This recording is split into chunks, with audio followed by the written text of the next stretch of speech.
The orcs of Blackroot Mountains are always up to go ravaging some dungeons and plunder their loot. Sometimes they'll do this solo, sometimes cooperatively, and sometimes competitively.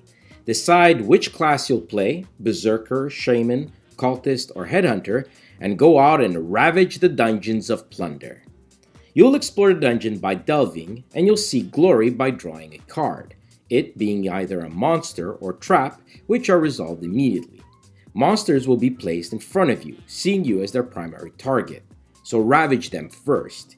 Here you can do two of the following actions: move, attack, pick up an item, trade an item, search for plunder, or do a blood tribute. Attacking will have you roll the dice denoted by your character's attack value, be it their standard one here or using special ones listed here which you picked up at the beginning of the game. These might have you use up energy. Missing some? Do a blood tribute, which will have you take a damage but gain 2 energy.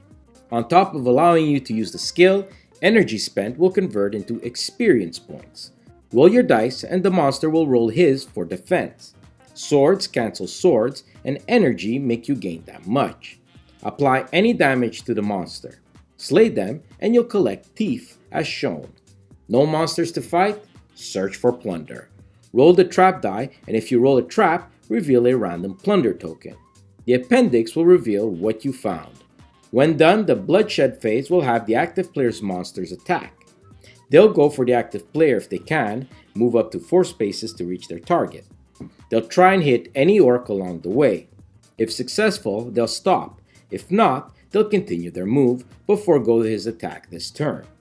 As with the monsters, you as well get defense roll, negating any swords with swords of your own. Monsters can be overwhelming as they'll come in 1 to 4 levels, but heroes are the real danger, so keep an eye out for those. When all the active player monsters have acted, you'll gather strength.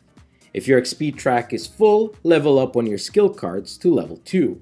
Next, the sneaky goblins will have trinkets and traps to sell you for you to purchase should you wish to trade in your teeth for them. The next player's turn will then activate. Find the room of the quest you're doing and complete its objective to win. Ravage Dungeons of Plunder really grabbed my attention when I first heard of it, partly due to the classic dungeon delving look and feel it had to it, and in that department it succeeded quite well.